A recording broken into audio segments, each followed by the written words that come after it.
programang ito ay rated SPG. Striktong patnubay at gabay ng magulang ang kailangan. Maaaring may masiselang tema, lengguwahe, karahasan, sexual, horror o droga na hindi angkop sa mga bata. Galit si Madam Lotus kay Giselle dahil hindi nito napagbigyan ang hiling niya na puntahan niya ang anak niya sa ospital. Ano ang pinaplanong gawin ni Madam Lotus? Magandang araw at eto na nga tayo sa ating pinakaabangang tagpo sa Abot Kamay na Pangarap. Welcome to my channel. Please don't forget to like, comment, and click the bell button para lagi kayong updated sa aking mga videos. Samantala sa Apex, gustong-gusto ni Zoe na makasama sa medical mission na gagawin sa City Jail. Kaya nag-volunteer siya dahil ito ang pagkakataon na makita niya at makausap niya ang Mami Moira niya. Dahil hinaharang siya ni Giselle na madalaw si Moira. At mariing tinutulan pa din ito ni Giselle na hindi siya pwedeng isama. Kaya walang nagawa si Zoe. Dahil naawa si Annalyn kay Zoe kaya tinulungan niya ito na kumbinsihin ang tita Giselle niya na isama nila si Zoe. Hindi magawang mapagkatiwalaan ni Giselle si Zoe dahil alam niya na nagkukunwari lang si Moira na nagbabago na siya. Ipinag-aalala kasi ni Giselle na baka tulungan ni Zoe si Moira na makatakas. Narinig naman ni Zoe ang sinabi ni Giselle. Kaya sinabi niya na hindi niya kayang gawin ang iniisip niyang patakasin si Moira sa isang lugar na bantay sarado ng mga pulis. Inamin din ni Zoe kay Giselle na kaya niya gustong sumama sa medical mission ay para makita niya ang Mami Moira niya at isa akong doktor na nangakong gagawin ko ang tungkulin ko at handang tumulong sa mga nangangailangan. Tumingin si Giselle kay Annalyn at sinabihan niya na sana tama ang desisyon mo na isama natin siya sa medical mission. Kaya pumayag na si Giselle. Maiyak-iyak si Zoe nang sinabi ni Giselle na kasama na siya at ngumiti naman sa kanya si Annalyn habang paalis na sila ng tita Giselle niya. Samantala sa kulungan ikinagalit ni Madam Lotus dahil pinaasa siya ni Giselle na mapagbibigyan siya na makalabas ng kulungan upang bisitahin ang kanyang anak na si Carla. Kaya sa inis niya ay may pinlano siyang gawin sa araw ng medical mission. Kaya may kinausap siyang tao dahil kailangan nila ng gamit para sa gagawin nilang plano. Samantala sa East Ridge, dahil sa hindi mapakali si Lynette sa gagawing medical mission ni Annalyn sa loob ng City Jail kung saan nakakulong si Moira. Iniisip niya na baka saktan ni Moira si Annalyn kaya kailangan niyang makausap si Giselle para sabihin na sasama na lang siya sa medical mission sa loob ng City Jail dahil ipinag-aalala niya na baka may gawin si Moira kay Annalyn para gantihan ito.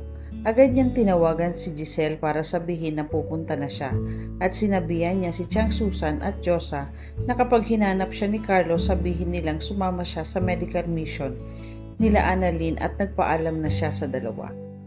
Pagkaalis ni Lynette ay pinuntahan naman nila Chang Susan at Josa si Carlos at naabutan nila si Carlos na kausap nito si Irene para sana sabihin na umalis si Lynette at nagpunta sa City Jail. Nang biglang nagtanong si Irene kung bakit kilala nila si Carlos. Sabi ni Chang Susan na oo dahil siya ang manugang ko at ako ang tiyahin ni Lynette. Nagtanong naman si Chang Susan kay Irene kung bakit, ikaw, kilala mo ba siya? Tumingin si Irene kay Carlos at sabay sabi niya na ex-husband ko siya. Ikinagulat ni Chang Susan at Josa ang sinabi ni Irene kaya nagalit ito kay Carlos. At naalala nila ang sinabi ni Annalyn na mas maganda pa rin ang nanay Lynette niya kay Irene. Lantaran ng sinasabi ni Irene kung ano si Carlos sa buhay niya. Kaya agad naman nagsumagot si Carlos na huwag kang mag-alala Chang Susan, kilala siya ni Lynette at alam niya ang tungkol sa kanya. At sinabi naman ni Irene na magkaibigan sila ni Lynette. Maya-maya ay nagpaalam na si Carlos para sundan si Lynette sa City Jail, habang naiwan naman ng tatlo na panay ang tingin nila kay Irene. Kinabukasan sa kulungan, dumating na ang mga nurse sa Apex kasama si Annalyn at Zoe at dala-dala na nila ang mga gamot para sa mga preso. Habang papasok si Zoe na itanong niya kay Annalyn kung nasaan ang mami niya. Sabi ni Annalyn na nasa selda pa sila, hintayin na lang natin silang lumabas. At pumasok na ang dalawa sa loob. Habang si Moira naman ay naghahanda na para labasin sa selda dahil sabik na siyang makita ang anak niyang si Zoe at si Annalyn dahil may sorpresa siya para sa kanila. Bago magsimula ang medical mission, magkatulong na inayos ni Giselle at Doc Ray ang mga gagamitin nila. Nang biglang tumunog ang telepono ni Giselle at nakita niyang si Lynette ang tumatawag kaya sinagot niya ito. Sabi ni Lynette na gusto niyang sumunod sa City Jail at tumulong sa medical mission. Ikinatuwa naman ni Giselle ang sinabi ni Lynette at sinabihan niya ito na sumunod na lang siya. At agad naman pumunta si Lynette. Gusto lang makasiguro ni Lynette na ligtas si Annalyn sakaling magkaroon ng gulo sa loob ng kulungan at para masamahan niya rin si Annalyn.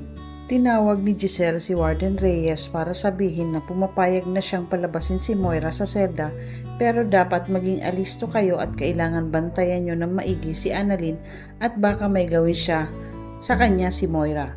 At huwag niyong hahayaan na makatakas si Moira.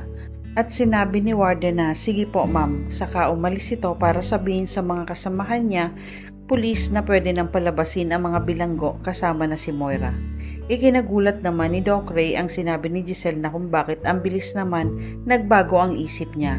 Kanina lang sinabi mo na huwag palabasin si Moira. Ngayon, palalabasin na si Moira. Sabi ni Giselle na darating si Lynette dito. Dahil nakakasiguro siya na palabas lang ni Moira ang mga sinasabi niyang nagbago na siya. Ngayon ko malalaman kung totoo ang ipinapakita niya. Gusto kong makita kung ano ang magiging reaksyon ni Moira kapag si Lynette na ang nasa harap niya. Samantala, naghanda na sila Annalyn at mga kasamahan niya para sa medical mission para sa mga preso at mahigpit ang bantay ng mga pulis para kay Annalyn. Nang maya-maya ay tinawag na ang mga preso na lumabas sa selda nila at nauna si Moira na lumabas. Nagulat siya na makita niya agad si Annalyn. Nasabi niya ang pangalan ni Annalyn at nang makita niyang nakatayo si Annalyn, biglang tumakbo si Moira papunta kay Annalyn na parang may binubunot siya sa bulsa niya at galit ang mukha. Nakita ni Warden Reyes si Moira na tumatakbo at galit niya itong tinawag na tanyag. Kaya biglang nagulat si Moira at napabalik siya sa may hagdan. Sabi ni Warden na ano yan? Sabi ni Moira na wala po Warden habang nasa likod niya ang kamay niya. Sabi ni Warden na anong gagawin mo kay Dr. Santos ha? Narinig ni Annalyn ang tawagin ni Warden si Moira kaya napalingon siya at nakita niya si Moira. Lumapit si Annalyn sa dalawa pero pinigilan ni Warden si Annalyn na huwag siyang lumapit kay Moira dahil ito ang bilin sa kanya ni Giselle. Pilit na kinukuha ni Warden kung ano ang hawak ni Moira sa kamay niya. Galit na sinabihan ni Warden na ipakita mo yan kundi masasaktan ka. Pero ayaw ni Moira. Ikinagalit ito ni Warden kaya papaluin na sana ito nang biglang sumigaw si Zoe na huwag niyo pong saktan ang mami ko. Kaya agad nilapitan ni Zoe si Moira at niyakap niya ito.